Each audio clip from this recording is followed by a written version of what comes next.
Só deixa eu avisar os irmãos que sábado nós temos reunião de homens. Às 9 horas aqui da manhã, nós vamos assistir aquele filme Corajosos, que é sobre filhos, sobre educação, sobre paternidade. Então continuando aquele assunto que nós temos desenvolvido.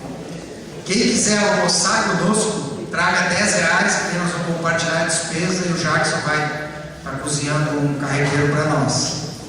E depois, a 1h, quem quiser ficar aqui conosco para assistir o jogo, ou nós vamos assistir aqui atrás, ou vamos na casa do Jorge lá, que a Salete vai fazer uma pipoca. Porque depois nós vamos continuar cortando a árvore aqui. Então é um convite com segundas intenções, entendeu? Então, venha no que você puder participar. Quem quiser vir só para a reunião para ver o filme, para nós estarmos orando aqui às 9 horas. Quem puder ficar para o almoço, nós vamos estar aqui. É importante, faz parte da reunião também, comunhão. Depois, quem puder ficar, a gente vai ver o jogo junto. No intervalo, a gente vai ali, corta a árvore e volta.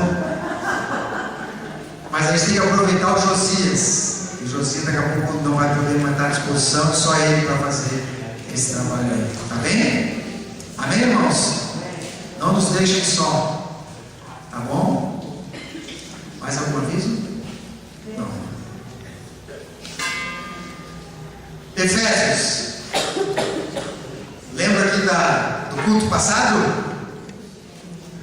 Da fé, que é um ponto, que é um dom que Deus nos dá, que vem através da pregação da palavra, e esse ponto é certo, não depende de nós, muitas vezes não é nem consciente, mas ele em nós desenvolve e se torna uma fé reflexa. E essa fé que se desenvolve, ela pode ser maior, pode ser menor, ela é fortalecida, ela é enfraquecida, ela é a fé que nos leva a testemunhar, a servir. Isso é conforme a busca, a leitura, a oração, o envolvimento da pessoa com Deus. Amém? Deixa eu apagar aqui. Qual é o versículo que nós paramos? 2? 2 quê? 10? O meu é. É? Então, lê para nós 2:10 bem alto aí para mim, por favor, Ricardo. Pode?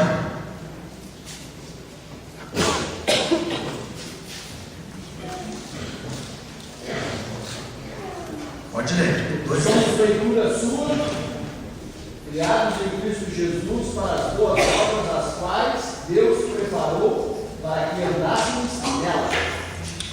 Amém. Agora, lembrei então, a gente acabou. Duas coisas importantes nesse versículo.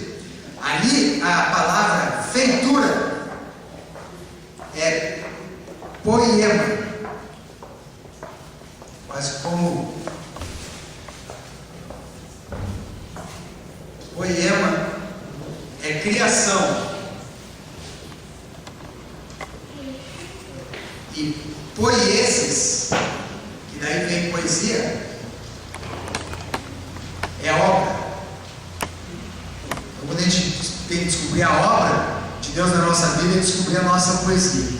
Mas poema é criação. Então, quando diz que nós somos feitura dele, ele está fazendo um contraponto que aqueles da natureza pecaminosa que nós estávamos fazendo lá, que foi a partir da queda, o homem ficou inclinado para a sua carne, inclinado para os pensamentos segundo a carne, mas agora faz uma nova criação. Agora nós somos feitura dele, então por isso que nós temos que ser novas criaturas. Então vir para a igreja não é mudar de comportamento. Eu vim para a igreja, eu bebi, agora não bebo mais, eu fumo, não fumo mais, eu ia a bailão, não vou mais a bailão, eu era orgulhoso. Não é mudar de comportamento. Vir à igreja é se tornar nova criatura, é ser uma nova poema, uma nova feitura de Deus para as obras que de antemão Ele preparou para nós. Por que Paulo colocou esse obras que de antemão Ele preparou para nós? Porque em alguns versículos anteriores ele fala que a salvação não vem por obras, é dom de Deus dado por graça. E a pessoa poderia então pensar assim, bom, se salvação não tem nada a ver com obra, quer dizer que eu sou salvo e eu posso viver do jeito que eu quiser. Não tem nada a ver com obra. Realmente, a salvação não tem nada a ver com obra. A salvação é a obra de Deus na nossa vida. Mas o Senhor nos salva para boas obras, que Ele já de antemão preparou para nós. Então, obras não salvam ninguém, mas quem é salvo faz boas obras. Obras é consequência da salvação, não causa da salvação. Amém? Amém? Então, resumo do que a gente falou semana passada. Ele está falando isso essencialmente para gentios. Aí no versículo 11 ele diz assim: portanto, lembrai-vos disso, de que outrora vós, gentios na carne, chamados incircuncisão por aqueles que se intitulam circuncisos na carne, por mãos humanas. Então ele está falando, quando vocês forem fazer essas obras que de antemão Deus preparou para que a gente fizesse, façam isso lembrando dessas coisas. Está falhando? Tá? Corta. Tua culpa, Kevin. Por que ele fala assim? Quando tu for fazer obra, lembra dessas coisas. Para que tu não faça a obra pensando que tu está fazendo obra para se salvar. Tu está fazendo obra por causa daquilo que Ele fez na tua vida. Então, a razão, qual é a motivação? Se eu não tenho que fazer nenhuma obra para me salvar, qual é a minha motivação de fazer boas obras? Por isso que eu tenho que me lembrar. A motivação de eu fazer boas obras é porque eu amo a Deus e eu sou grato pelo que Deus fez por mim. Amém? É diferente de outras religiões onde a pessoa faz obras para se salvar. A pessoa reparte, a pessoa serve o irmão, a pessoa ajuda os pobres, a pessoa perdoa, porque ela pensa assim: eu tenho que fazer isso, senão eu não vou ser salvo. Aqui Paulo está dizendo: o Senhor nos salvou e nos salvando nos preparou para as boas obras. E agora, o resto da nossa vida, como salvos, eu vivo fazendo boas obras, porque eu amo a Deus e porque eu sou grato pelo que Ele fez por mim. Amém? Então diz assim: lembrai-vos disso, porque vós, está falando para nós, para os gentios, vocês eram chamados de incircuncisos. Era alguém que estava fora da aliança, chamado de incircuncisos por aqueles que eram da circuncisão feita por mãos humanas. Então ele faz uma relação com a antiga aliança.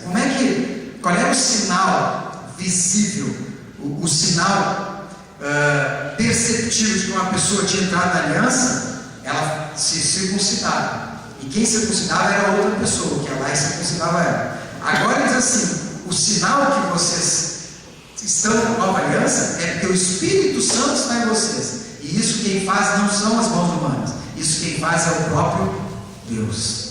Amém? Qual é o sinal de que você é salvo, que Deus está contigo? Que o Espírito Santo está contigo. Amém? Diga para a pessoa que está do lado: o Espírito Santo está contigo. Esse é o sinal. Esse é o sinal, esse é a marca. E não foi homem nenhum que deu, foi Deus que colocou na nossa vida. Então ele fala aqui, ó, naquele tempo, antes disso acontecer, 5 coisas descreviam a situação de vocês.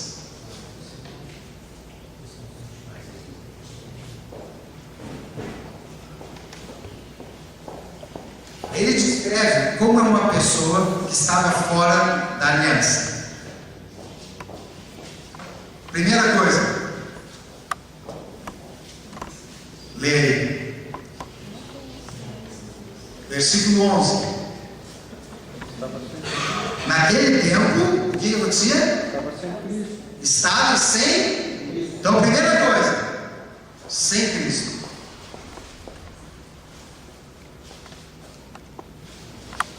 Era a primeira condição da pessoa que não fazia parte da aliança, estava sem Cristo. Segunda coisa, separados da comunidade.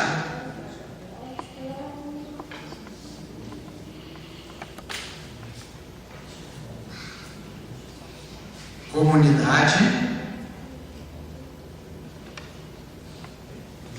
Israel. Terceira coisa que acontecia com a gente: estranhos à aliança.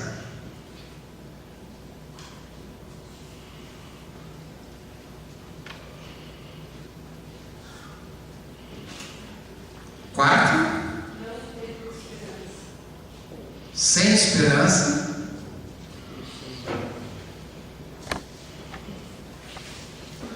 E o quinto?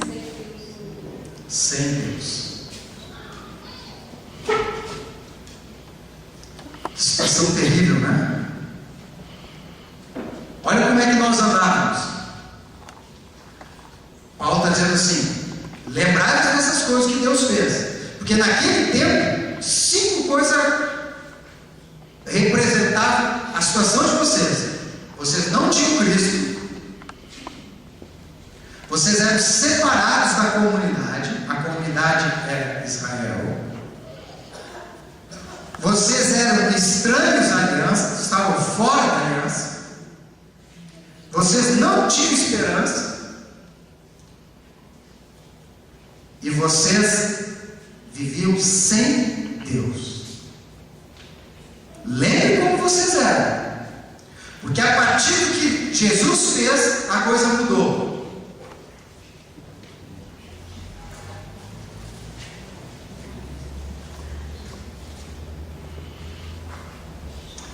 Olha a mudança. A partir do que Jesus fez na cruz, a partir da obra de salvação de Jesus, essa situação mudou para nós. O que aconteceu?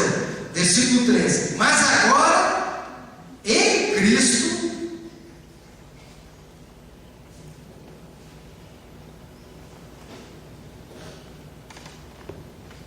então a primeira mudança: quem estava sem Cristo, agora está em Cristo. E é interessante as preposições, né? Porque ele não põe assim, ó, quem estava sem Cristo, agora está com Cristo. Porque se estivesse com Cristo, era como se ele estivesse assim: ó, eu estou sem a Anne e agora eu estou com a Anne, do lado da Anne.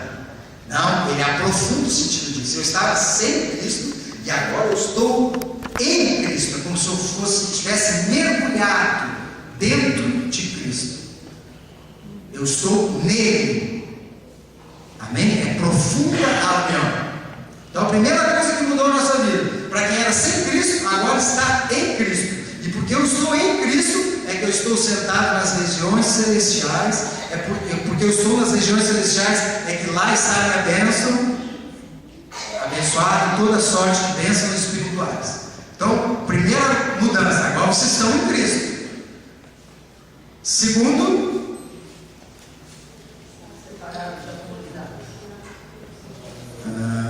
vós que antes estavais longe, foste aproximados pelo sangue.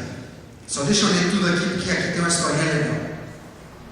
Porque ele é a nossa paz, o qual de ambos fez um, e tendo derrubado a parte da separação que estava no meio, a parede da separação que estava no meio, a inimizade, aboliu na sua carne a lei dos mandamentos, na forma de ordenanças. Nós estávamos separados. Amém? Só que Jesus, o que ele fez? Ele nos aproximou, derrubando a parede. Aqui é uma coisa interessante. Quando ele fala isso, ele usa uma figura que era bem viva para Paulo. No templo, lá em Jerusalém, tinha um lugar dos judeus, que é dentro do templo, um lugar especial para os judeus. E os gentios ficavam aonde? Fora do templo, separados por uma parede. Então isso, ele fala aqui de inimizade. Então uma das razões da inimizade dos gentios com os judeus era isso. Tu imagina, um gentio queria servir a Deus, o Deus de Israel, porque foi ao templo. Só que quando eles chegavam lá, eles queriam entrar no templo, eles diziam, não, aqui é só para judeu, vocês querem servir a Deus? É ali do outro lado. Abre a porta ali e tinha uma parede separada. Então quando ele fala que vocês eram separados da comunidade de Israel, era literal. Não era somente espiritualmente separados, eles eram separados por uma parede mesmo. E tu quer ver uma coisa interessante? Paulo entendeu essas coisas. Pois ali no começo do capítulo 3 ele está dizendo, esses mistérios me foram revelados. E ele começou a fazer umas coisas. Quer ver? Abra ali em Atos 21, 29.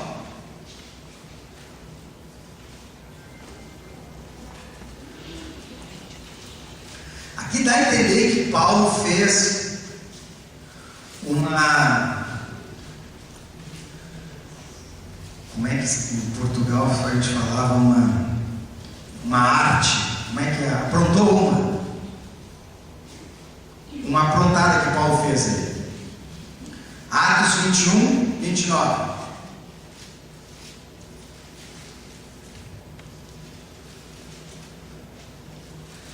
Quem achou? Lê aí algo para mim.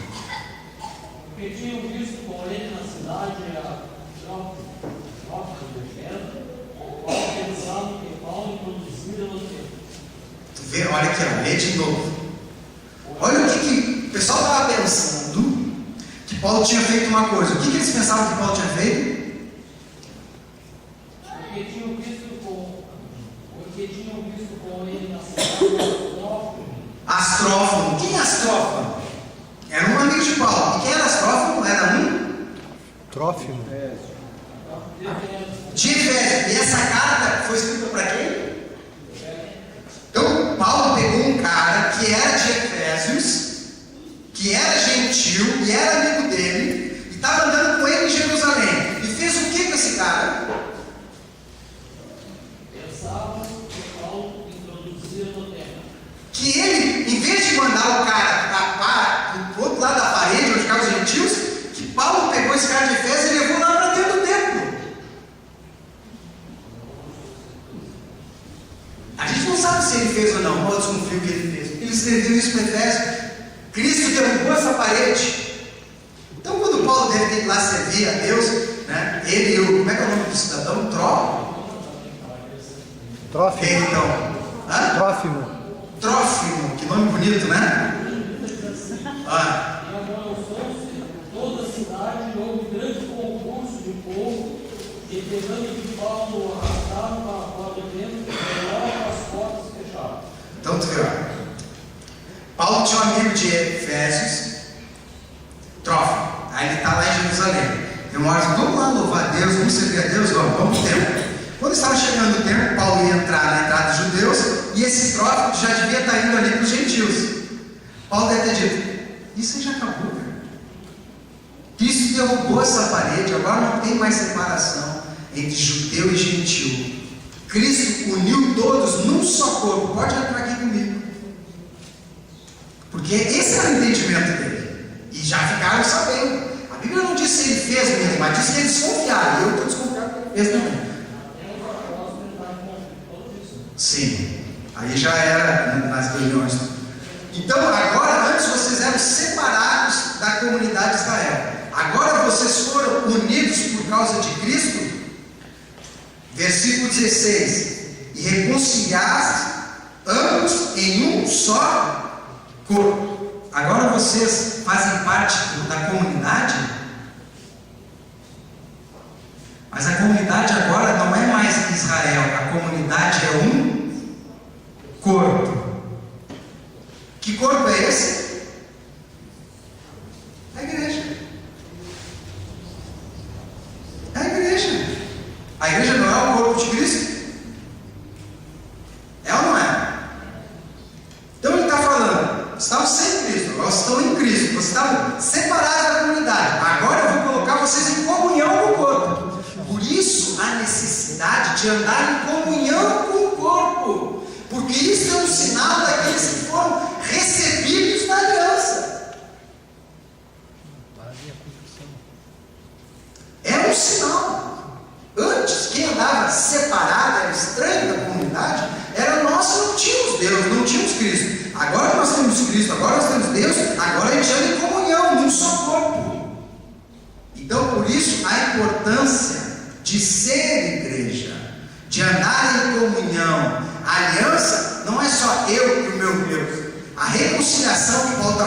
é o seguinte: Deus nos reconciliou com Ele e nos reconciliou uns com os outros, para que nós possamos andar juntos agora.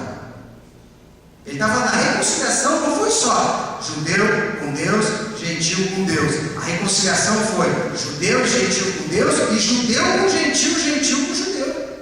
Esse negócio de nós querer andar com Deus e não querer andar com o irmão, não querer andar na comunidade, você quer estar em Cristo, mas separado da comunidade? Amém? Amém? Então tu vê um dos sinais. O cara que está separado da comunidade é um dos sinais que está nisso aqui. E Deus já te transforma para uma outra realidade. Não é, quando eu digo igreja, não é assembleia. Igreja somos nós, comunidade, é andar juntos. Amém? Andar juntos. É viver em comunhão com os irmãos. Separados da comunidade de Israel, agora nós andamos na comunidade do corpo. Antes nós éramos estranhos à aliança. E agora, outra coisa importante aí, eu esqueci aqui. Vós que antes estáveis longe, fostes aproximados, por quê? O que nos aproximou? O sangue. O que destruiu a parede foi o sangue. A aliança.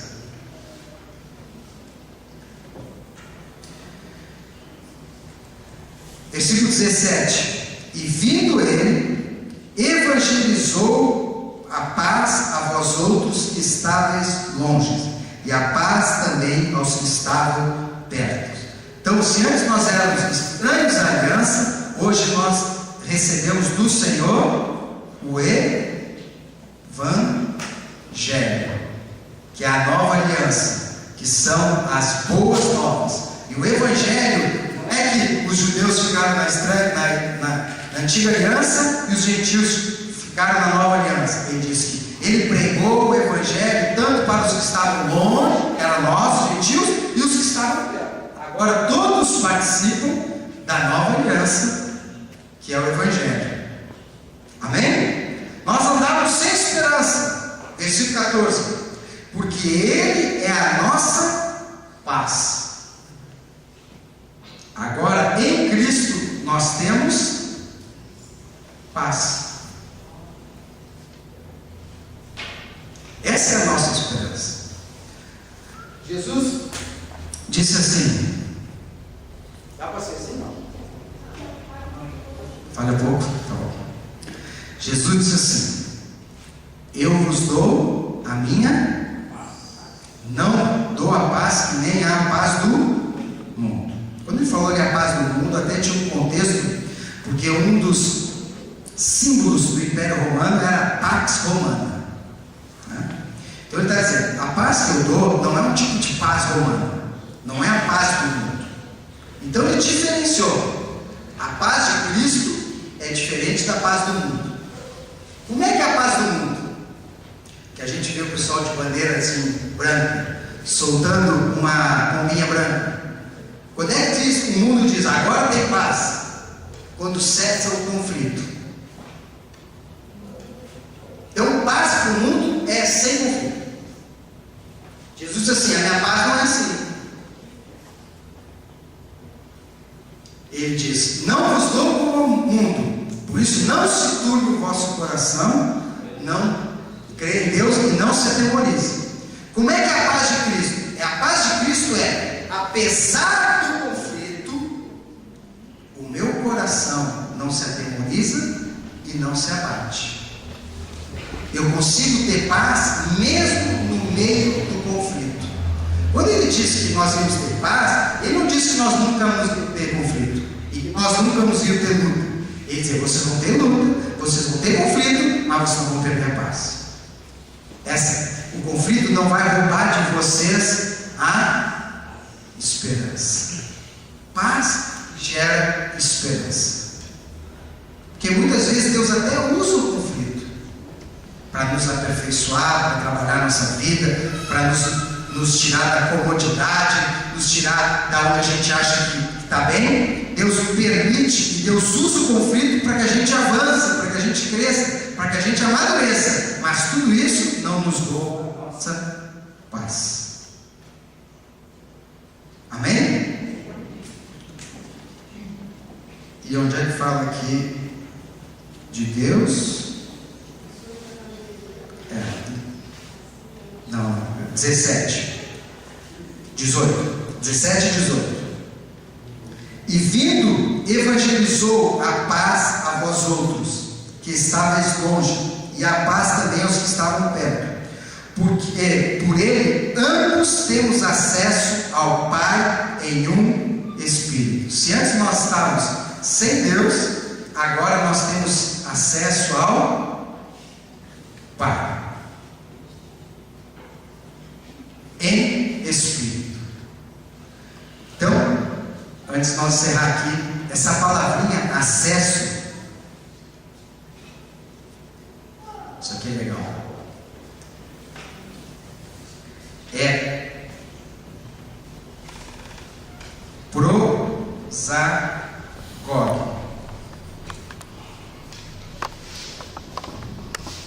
Acesso aqui, está traduzido por acesso, é prosagog. Prosagog era uma função. Como é que era a função? Você ia lá e queria falar com o rei. Chegava lá, batia lá no palácio, eu tenho uma audiência, eu quero falar com o rei. Marquei hora com ele. Ele disse, bom, você quer falar com o rei? Sim. Primeiro você tem que falar com aquele senhor. Aí chegava lá aquele senhor e dizia, o que você quer falar com o rei? Eu quero falar com ele, isso. Bom, então para você entrar na presença do rei, deixa que eu te conduzo. Aí ele ia lá, abria a porta. Vossa Majestade, se me permita, eu quero apresentar para você o fulano de tal, a questão dele é esse. Você recebe? Sim, eu recebo. Aí esse que tinha essa função pegava aquele, levava e apresentava para o rei. Esse era o prosagog. Ninguém chegava ao rei direto. Ninguém chegava lá na sala e falava, tudo bem? Como é que tá? Quero falar contigo. Exatamente. Antes de falar com o rei, alguém tinha que possibilitar o acesso ao rei. E essa possibilidade estava em apresentar para o rei quem era aquele que estava entrando. E chegava lá, eu quero falar contigo, não te conheço, não sei de onde tu veio. Ele dizia assim, olha, vai entrar aqui, é o fulano de tal, da cidade de tal, o nome dele é tal, e ele vem falar sobre isso. Aí o rei dizia, então pode entrar. Então o prosagog era aquele que dava acesso ao rei. Então a obra de Cristo, ele foi o nosso prosagog. Por isso que a Bíblia diz que quando ele morreu, ele foi e nos apresentou diante de Deus. E nos apresentou santos e justificados pelo sangue. Antes nós estávamos sem Deus, porque nós não tínhamos um prosagog, alguém que nos desse acesso, alguém que nos mostrasse o caminho. Por isso que diz, eu sou o caminho, a verdade e a vida. Ninguém vem ao Pai senão por... Como ninguém levava até o Pai, nós estávamos sem Deus. Agora Ele é o nosso acesso, Ele é o nosso caminho. Então olha as coisas que mudaram na nossa vida. Nós estávamos sem Cristo, agora eu estou em Cristo, eu estou nele. Eu era separado da comunidade, que a comunidade era Israel, mas veio o sangue e quebrou a parede e me inseriu na comunidade que hoje é o seu corpo. Hoje diante de Deus não tem mais judeu, não tem mais gentil. Hoje somos todos aqueles que entraram na aliança, filhos de Deus. Já não há mais a inimizade. A inimizade estava pelaquela parede e por outra coisa aqui. Versículo 15. Aboliu na sua carne a lei dos mandamentos na forma de ordenanças. Isso era outra coisa que chamava a inimizade. A lei dos mandamentos em forma de ordenança. Qual é que eram essas leis? Fazer as festas, não podia comer isso, não podia comer aquilo. Havia várias ordenanças para o povo judeu, porque eles pertenciam à aliança. Quer fazer parte da aliança? Tem que circuncidar, tem que separar o sábado, não pode comer carne de porco, tem que vir na festa da Páscoa, na festa do sábado, várias ordenanças. E os gentios não faziam nada disso. E por que eles não faziam nada disso? Vocês não podem entrar na aliança, porque você não cumpre essas ordenanças. Então, em Cristo, Ele aboliu as leis dessa ordenança. Hoje, para entrar na aliança, você não tem que fazer essas coisas. Para entrar na aliança, você entra pelo sangue de Cristo. Se eu estava estranho à aliança, agora a nova aliança, que é o Evangelho, me resgatou. Se eu estava sem esperança, agora Ele é a minha paz. Se eu estava sem Deus, agora eu tenho acesso ao Pai, através de Cristo, que é o nosso prosagório, em Espírito. É o Espírito Santo que nos dá essa unidade. Amém? Dúvidas? Vai. Não, só falou que Jesus agora nos levou ao Pai, né? Eu estou aqui pensando comigo, né? Que no tempo de Adão, Deus não precisava, não levava, né? Deus que vinha, né? Porque ali eles sempre vinham no mesmo local, na casa, sempre precisavam de Adão fazer parte dele. Depois, então, que Jesus veio e mostrou, nos levou até ele, nos ensinou o caminho. Por isso, Jesus agora nos leva até ele.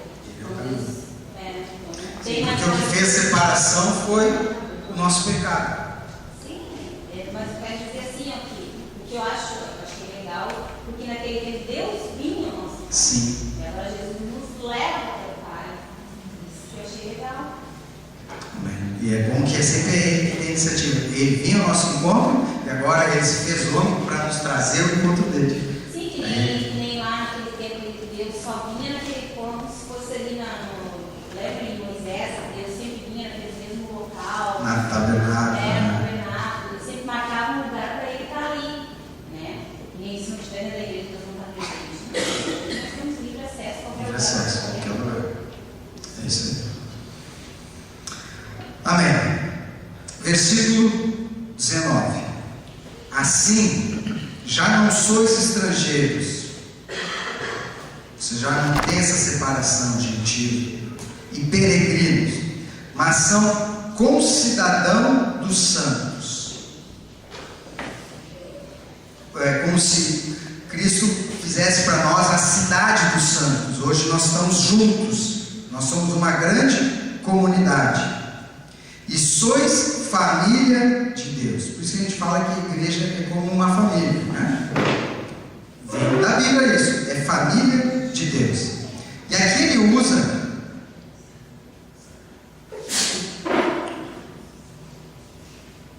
ao falar em família, ele vai usar um jogo de palavras legal, que Paulo faz muito isso nas cartas dele, para ligar um assunto no outro.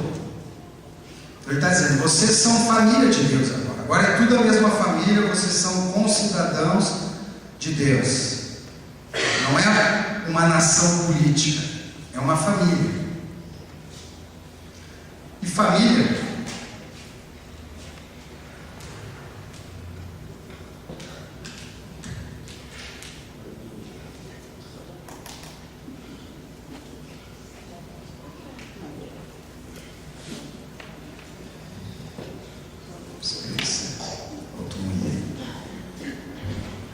isso aqui fica traduzido por família ali. Oi, que, olha.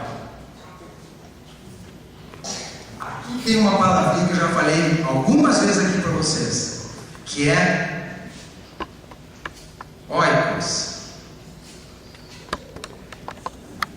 Que surgiu aquela palavra de diáconos. Oikos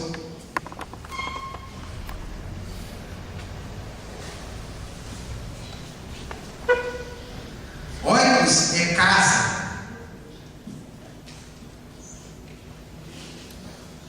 Daí também aquela palavra ecologia. O eco veio de oikos. é estudo da casa, que é a casa como sendo o planeta Terra, por isso que é ecologia, de órgãos casa. Então quando ele fala família, para ele família são os da casa. Oikeoria, família de Deus, é os que são da mesma casa. Ele coloca esses familiares que moram conosco, que participam da mesma casa. Ele escolhe de propósito essa palavra, casa, coloca ali, família, os da mesma casa. Porque no versículo seguinte, ele fala assim, edificados, e edificados também é oito. Olha que é uma palavra longuíssima, tá? Mas também tem oito ali, porque é edificação. O que é edificar? É construir um edifício. É construir uma casa. Então ele está dizendo assim, ó, vocês são da mesma casa. E agora Deus está construindo essa casa. Edificados sobre o fundamento dos apóstolos, sendo Ele mesmo, Cristo Jesus, a pedra angular.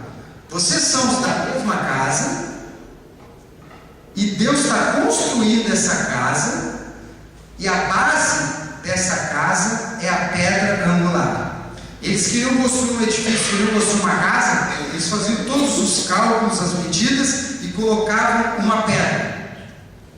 E essa pedra era a referência para toda a casa, para fazer o piso, para fazer depois lá o teto, para fazer as paredes, tudo ia ser ligado nessa pedra. Essa pedra seria a base para tudo, tanto de referência quanto de sustentação. Então diz assim, vocês são da casa, e Deus está construindo essa casa, e essa casa é alicerçada em Cristo, sobre os fundamentos dos apóstolos e dos profetas. A partir da pedra angular, Deus estabelece os apóstolos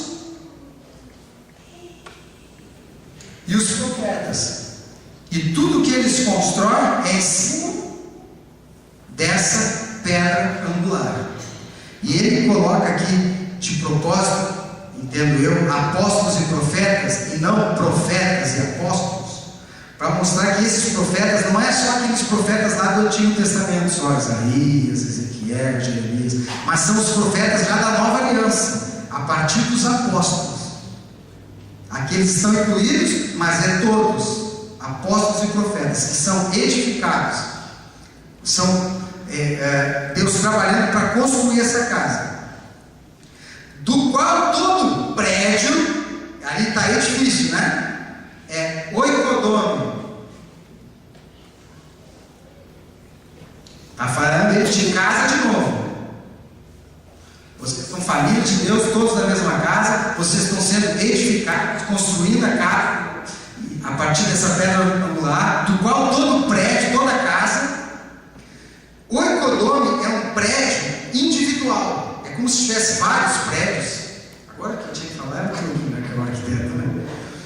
Um conjunto residencial, tá, que tem vários prédios, que nem lá onde o Guilherme mora, onde eu moro, vários prédios, entendeu? Aquilo tudo é uma construção, mas para cada construção tem um prédio, tem vários prédios que estabelecem uma construção. Então ele fala, do qual todo edifício bem ajustado. Então ele diz assim, nós somos uma casa, a casa de Deus, que o Senhor está trabalhando e edificando, juntos, igreja. Mas na verdade, eu também sou casa de Deus e você também é casa de Deus.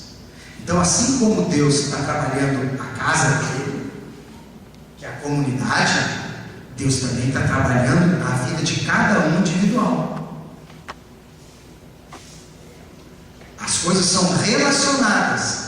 Deus edifica a igreja, a família, mas Deus também edifica a ti. Você também é casa de Deus. Você também é edifício. Você também tem que ter a pedra angular que é Cristo na tua vida. O Senhor também está trabalhando em ti. Então há uma obra, essas obras se confundem. Há uma obra coletiva, comunitária, Deus edificando a sua igreja, Deus estabelece os ministérios, o serviço, Deus edificando a sua igreja, mas também há uma obra individual, Deus edificando a você. Porque Deus quer morar na casa, mas também quer morar na casa. Amém? O qual todo edifício bem ajustado cresce para santuário dedicado a Deus. Mais duas palavrinhas aqui. Hieron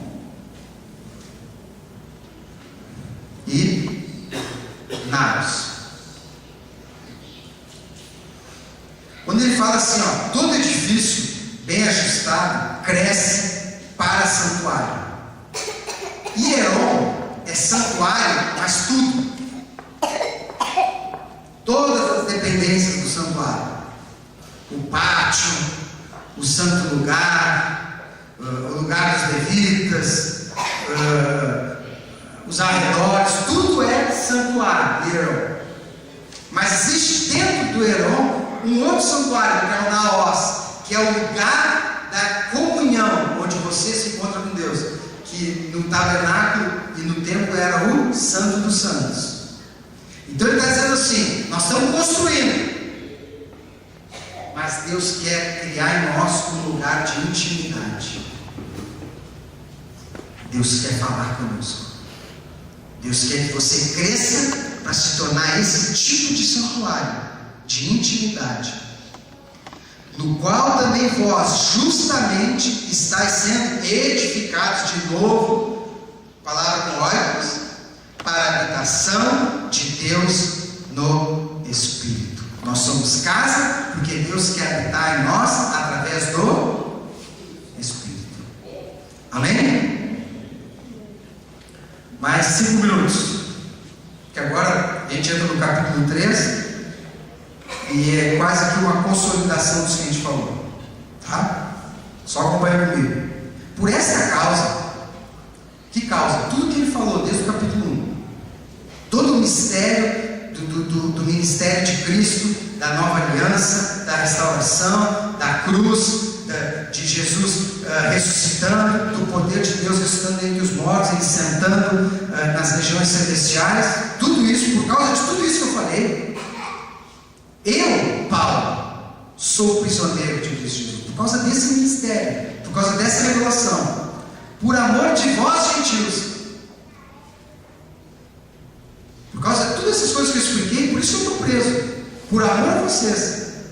Se é que tendes ouvido a respeito da dispensação da graça de Deus, a mim confiada para vós outros. Então aqui é uma graça diferente daquela que nós falamos na reunião passada, da graça que se manifesta salvadora. Essa aqui é uma graça que se manifesta no ministério. A graça de Deus a mim confiada. Pois segundo uma revelação de novo, Paulo fala de iluminação, me foi dado a conhecer esse mistério, conforme escrevi há pouco, resumidamente. Pelo que quando ledes, podeis compreender o meu discernimento do mistério de Cristo. Essas coisas que Paulo escreveu aqui, Deus revelou para ele, que era um mistério. Foi uma revelação. Ele não disse como Deus revelou, mas na verdade, o próprio Deus revelou isso para Paulo. Tudo isso que ele escreveu aqui. O qual em outras gerações não foi dado a conhecer aos filhos dos homens. As pessoas não conheciam essas coisas. Como agora foi revelado aos seus santos apóstolos e profetas no Espírito. Então o Espírito se derramou nos apóstolos e profetas e deu revelação desse mistério em Cristo. A saber que os gentios são co-herdeiros, membros do mesmo corpo e co-participantes da promessa em Cristo Jesus por meio do Evangelho, do qual fui constituído ministro, e aqui é servo, né? Conforme o dom da graça de Deus, então a graça para o ministério, a mim concedida segundo a força operante do seu poder. A mim, menor de todos os santos, me foi dada essa graça de pregar aos gentios o evangelho das insondáveis riquezas de Cristo e manifestá-lo, qual seja a dispensação do mistério, desde os séculos, oculto em Deus, que criou todas as coisas. Amém? Acabamos aqui. Depois já vai a multiforme sabedoria de Deus, aí nós já vamos. Então Paulo está dizendo, tudo isso que eu escrevi foi revelação que Deus me deu a mim, aos apóstolos, aos profetas, e me deu uma graça para mim pregar isso para os gentios, e me deu essa unção, essa graça de exercer esse ministério. E por causa dessa revelação, por causa desse serviço, é que eu estou preso. Dúvidas? Amém. Então vamos ficar de pé.